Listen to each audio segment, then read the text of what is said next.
Well, it's an older building. Says this was commissioned or whatever in 1970 by Pennsylvania legislature or something. There's like this sign with fine print that's like 2.5 feet tall. It tells you all the stuff you can't do here. And it's kind of laughing about it. Oil changes, letting your livestock out. If I kind of want to see it all happen at once, it'd be kind of funny. So we've got, I got 4 picnic tables in my vision, probably your vision. And when I back out, there's like a power panel over here. It's got 4 standard 120 plugs. I said 220. I should have divided on 240 on my charger, not 220. Still an old guy is a 220 stuff. 220, 221. So everything's 240 now, and they might be going higher to 125 and 250.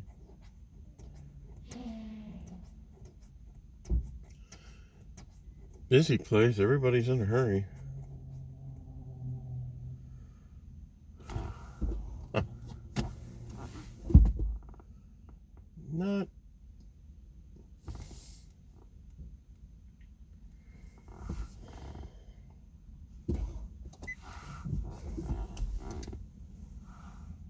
Not too bad in the bathroom. Like I said, it's old. It needs the toilets replaced and stuff.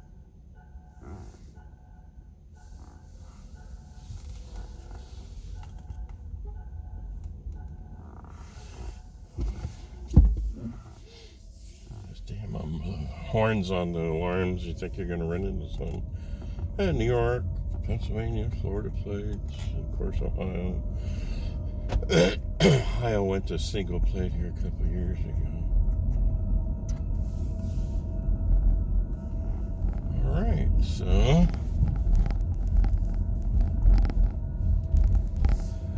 here we go.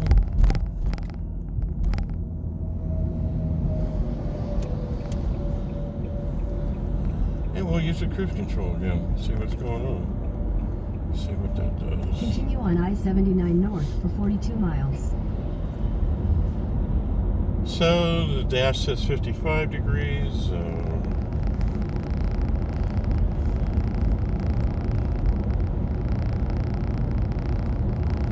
And cruise control set to 65. Waiting for the sunlight to stop flashing on the panel here for the Google temperature. And there's the northbound. I don't see any temp. It just says 3G or something. Excuse me. So we're doing 65 and 70. That's good. Yeah, you can see that the women went in the restroom. There's one older woman doesn't look like she's in a hurry. The 2 younger women look like, like it's the end of the world. And I think that's the whole bad thing about society, just getting too much in a damn hurry about everything.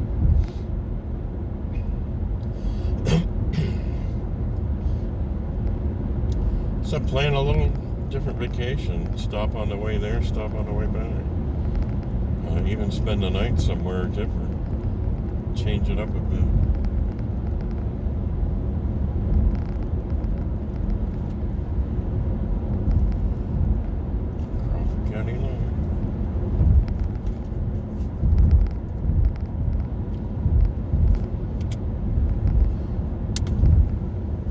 So I set the Google to go to Walmart. I hit the Electri America. Normally I just normally I cruise on the 2-lane roads and then do the free charging and stuff. And it's not places you get bored at. It's places with sightseeing or a place to stop and eat for the free charge.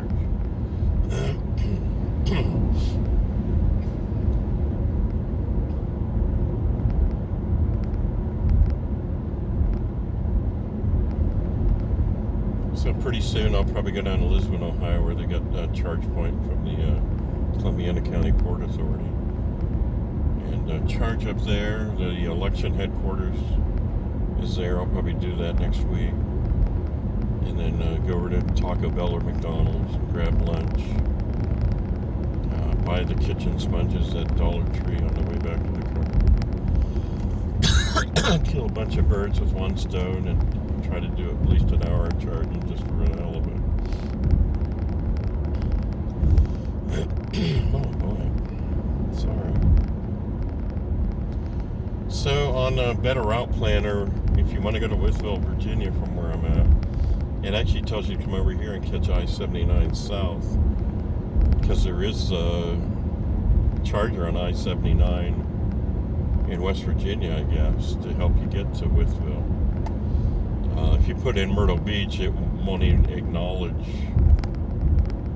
anything but I-95 going out to Pennsylvania Turnpike. And then take I-95 because there's plenty of charging activity along there. I-77 does not compute on that, and it should, because I did it, and I went way less out of the way than coming onto I-79 Pennsylvania. You can go to Pomeroy, Ohio if the Chevy dealer's open. That's on the border of West Virginia, and then that US 33 cuts back to I-77. It's not far at all. And then I did Gallipolis just for the hell of it. And I didn't have to do that, but I'm glad I did because of that Silver Bridge thing. Nice looking Honda. Pretty fancy for a single exhaust in the back. Oh, little cough in here. Emphysema was acting up last night pretty good.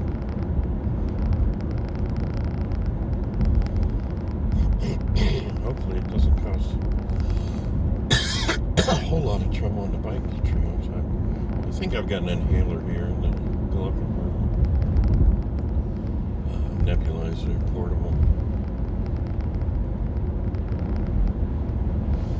So I think we got a couple more weeks. I think we're going to lose some leaves with the rain tomorrow, and then we're going to have another session. There's still a lot of green.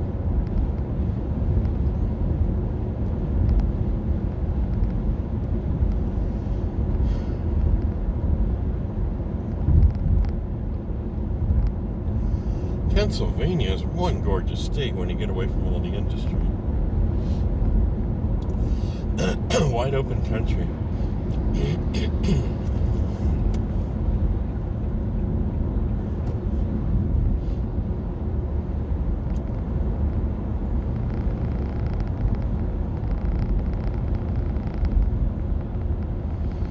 And then when you let people on and they hang out right beside you and don't let you back over to the right. Like these guys.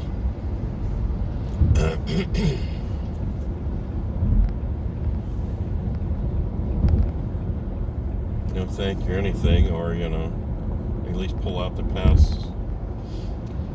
No, gonna block me from coming back over. Rudeness. If you're rude on the internet and you're rude while you're driving, you're rude in person.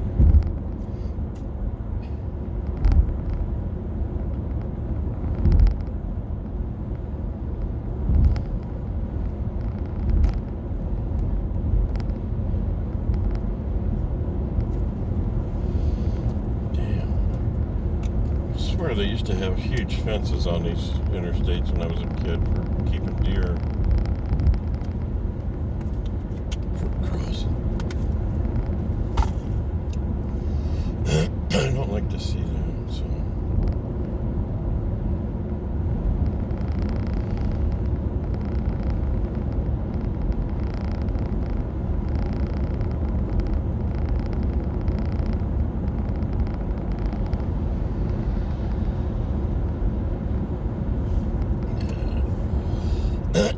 Speed up with a foot.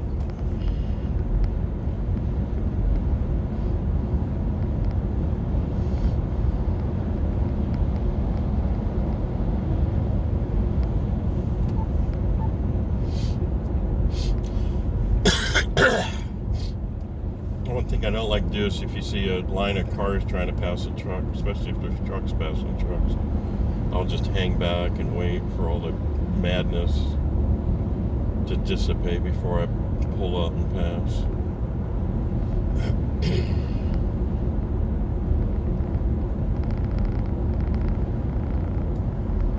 Go to bed earlier, get up earlier, leave earlier, and relax more.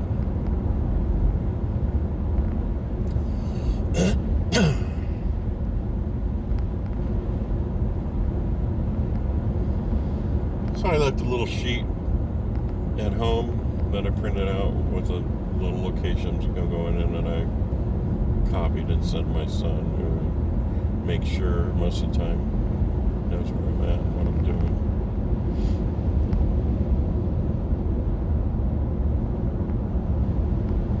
This is a beautiful road.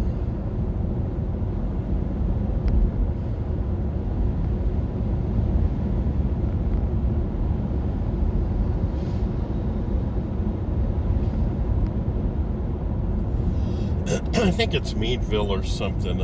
I crossed under in May when I did the 2-lane road to Lake Chautauqua, and they take all these old road signs and they just did this huge wall of art. I got time to pull over and to photograph it or video it, I guess. I guess that's it, isn't it? I don't know what road I was on that day. I don't want to pull off the wrong one. Excuse me, but of course I'm going to Lake Chautauqua. I can stop on the way up there in the next couple of weeks or something too.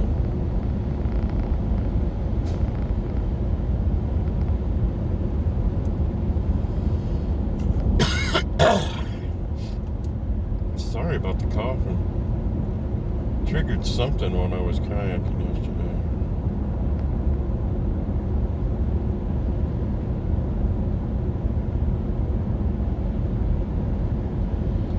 So yeah, on that trip, I'll pack sandwiches because I failed to stop here. I said I just, I was on the 2-lane roads and I went through here. And this was like the last civilization with food. Because where I was at on Lake Chautauqua, I was north of Jamestown. There was no restaurants or anything. So I didn't hit a McDonald's until I came all the way back along the coast of Lake Erie.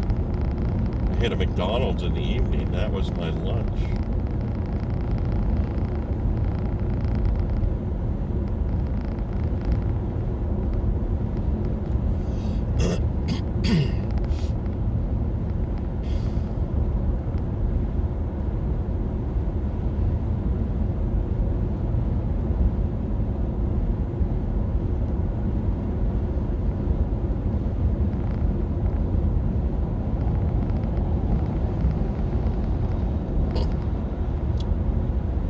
I wondered what road I was on.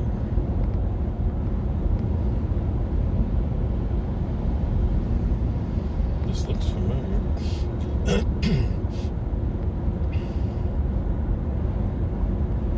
Maybe not.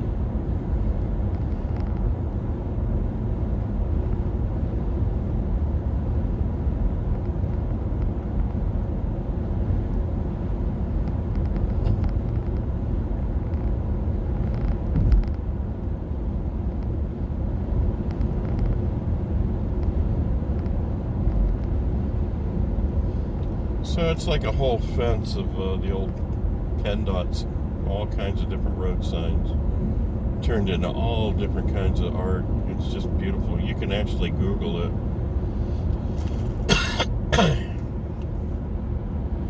But I'll stop and take photos and videos hopefully the next time I'm doing the 2-lane roads.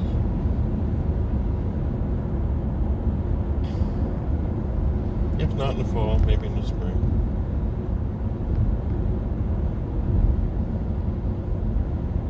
So we're showing a 61% battery, 154 mile range, and we're at 84.1 miles, so Still showing, 230, what it's,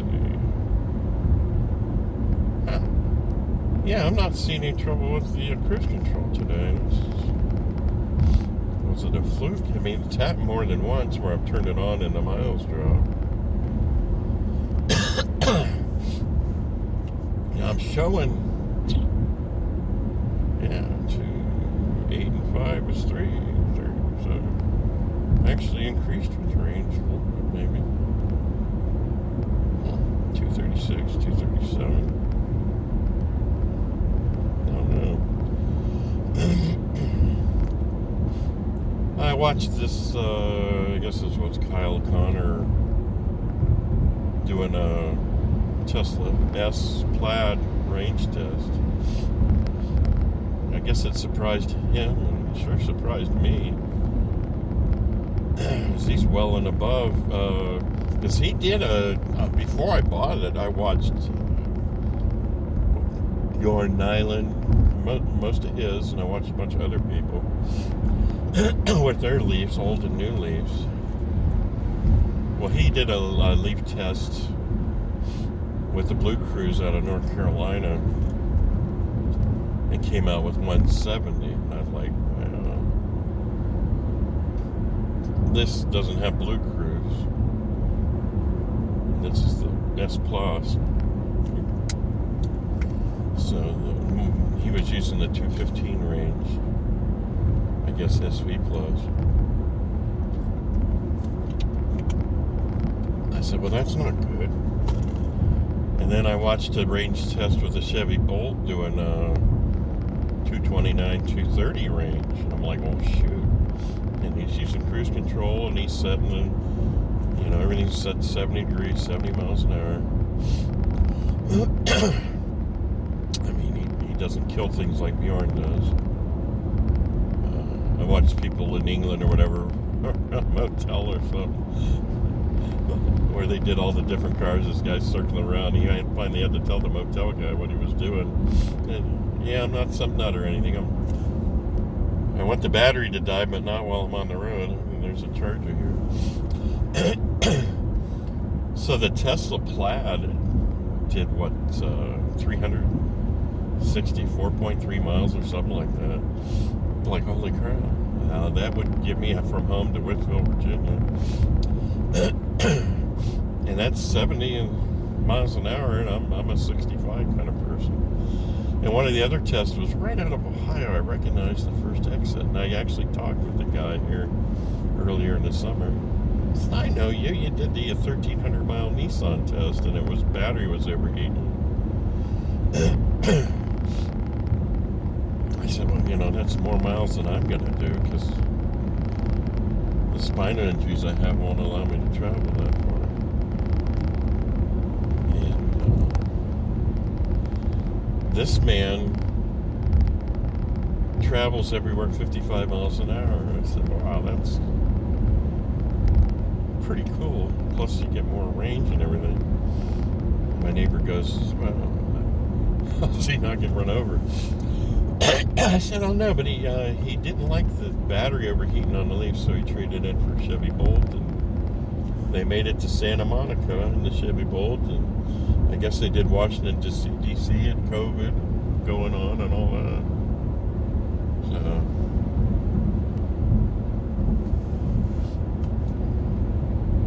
So the wife mentioned early in the summer, hey, we'd like to take a vacation this fall. Then I started looking for a Chevy Bolt and then the Bolt EUV, because the CCS charging is more popular than Chatamo. And then you got the liquid battery cooling. And, now that I see that this thing is going to do whatever we need it to do, I might just stick with it. I might go for a Chevy Equinox, but I doubt if it's going to really be $30,000 a year.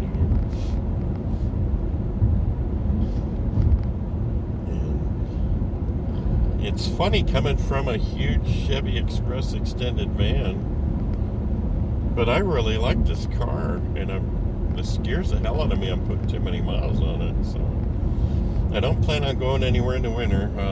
And the wife with her Equinox either.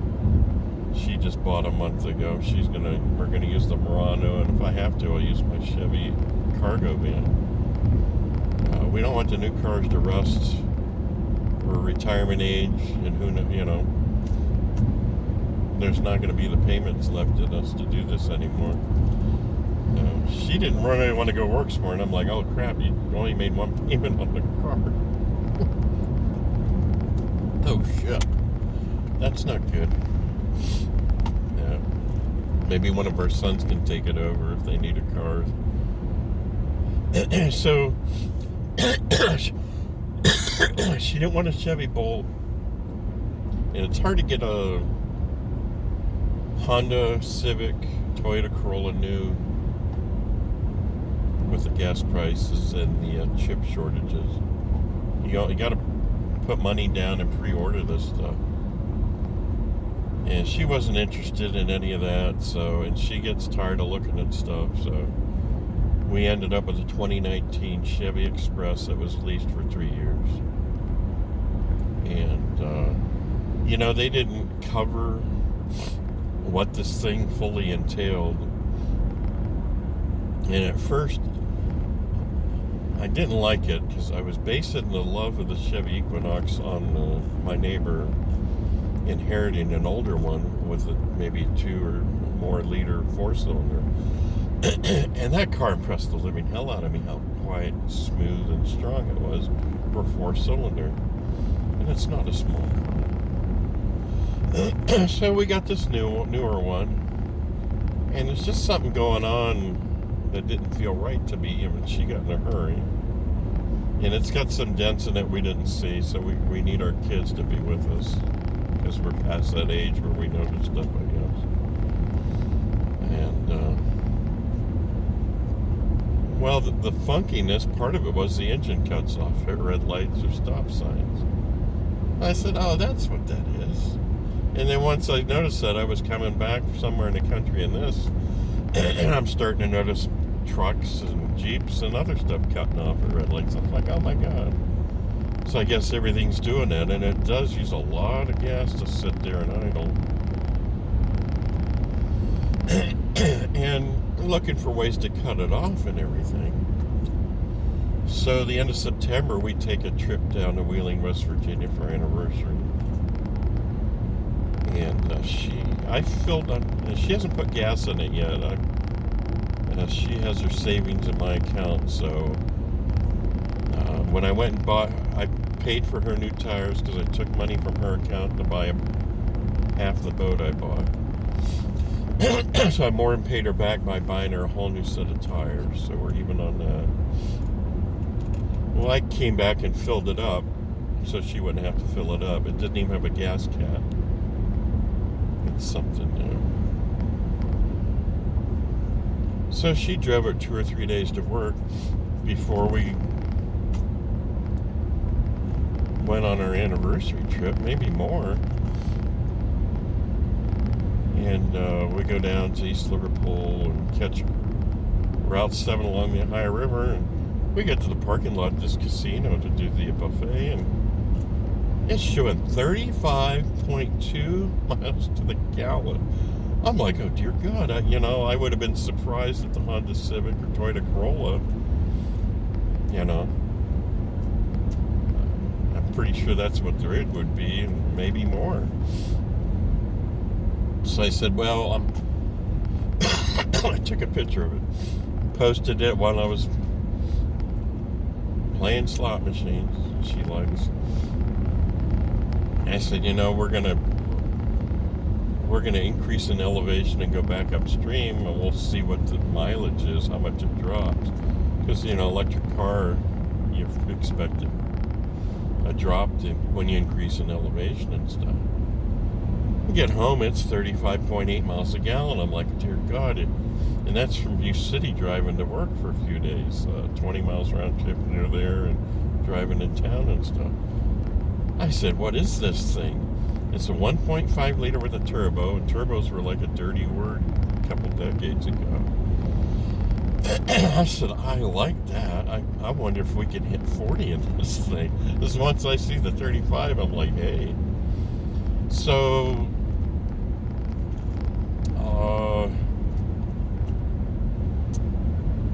never had the cruise control set at Route 11. I think went up to 70, and I wasn't comfortable doing that. And then it was dark on the way home, and so we never had it set at too much above 60. So, you know, once you get above 55, your ranges drop, whether you're driving gas, electric, or whatever, for the wind resistance.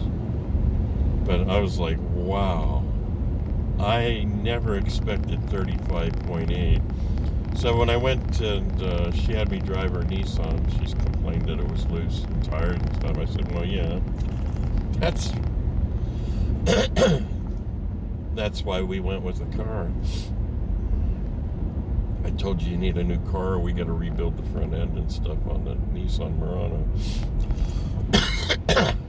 With a Nissan, it was like 22 the last I saw it, and it's 21.2 for the overall miles per gallon. And I reset that when people said, oh, the gas isn't the same. Lately, they're put more ethanol. Well, I reset the average miles on her Nissan because she was even complaining. She probably had one of them guys at work, which she does, that was, oh, the gas ain't the same. Well, she had 22, is actually doing better this summer than it ever has, so. And the Nissan Murano is one heavy car.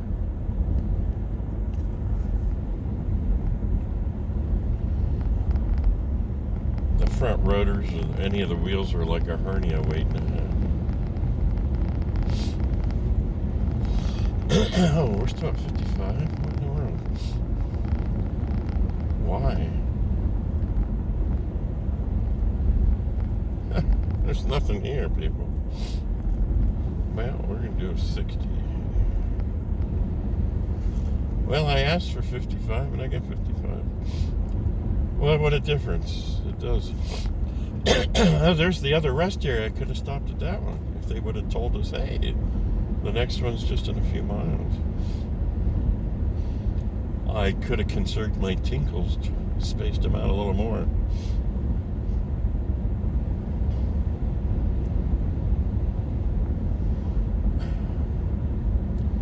So they're set at 60 now, and I'm actually pretty damn comfortable. A lot of stress falls away. The scenery's better. And that's, I got the cruise on, and we'll update that. It's, so the cruise is dropped below the range, below 230. And we're probably at 227, adding the miles traveled to the range expected. But that happens with or without the cruise control because of the less regeneration on a trip. So, wow. So at 60 to 65, what a feeling. And I'm not sure why the 55 signs are still there. There's nothing going on. The road is absolutely perfect. It's wonderful.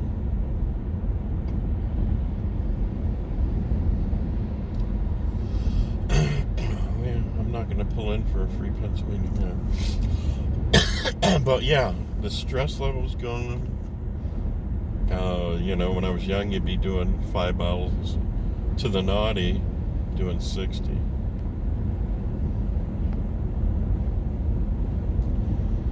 Huh. Pretty nice. Hopefully I've got the 32 gig on the phone will last because I'm using more video than normal. But you're just going to have to watch more. And started deciding to do these videos too. That way the kids, grandkids, or whatever comes along later says, hey, that's the fat ass. That was your grandfather or something. Or you know, if the kids ever miss me one day. Yeah, that's him. He was too fat to put the camera on himself. And I wouldn't even do that, I guess, when I was good looking and chick magnet. Well, it looks exactly the same as the one we just went to.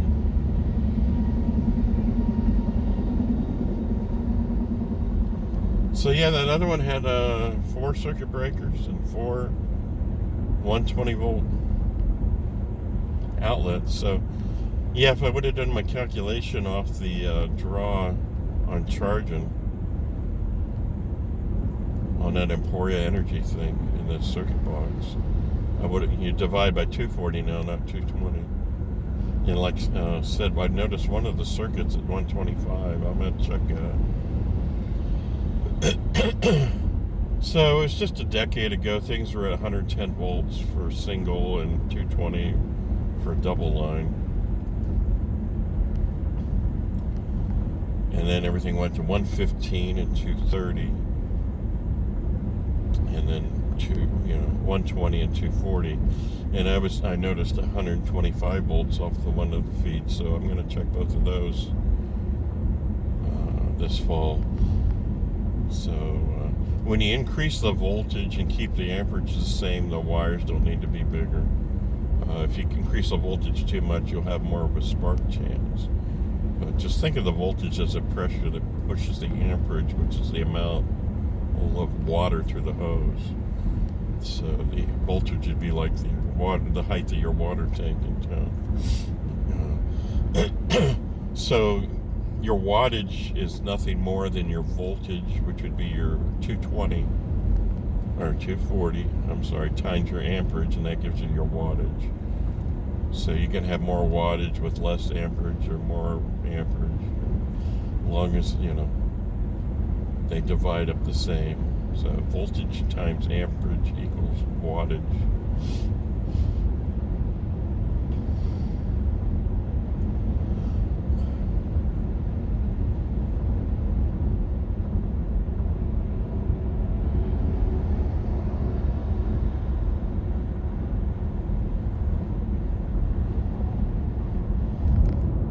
Why in the world are we...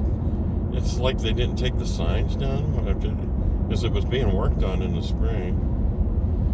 And active work zone. Wow.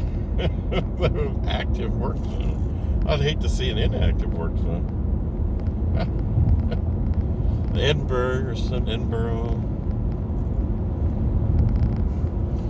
You got a Wendy's and some shopping and a motel and stuff here.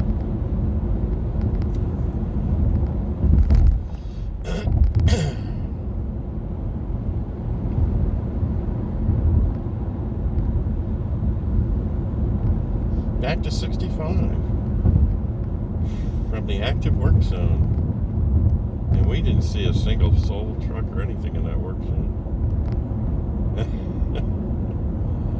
So they must have finished this recently and not gathered their signs up or something, or they're planning to do more. So this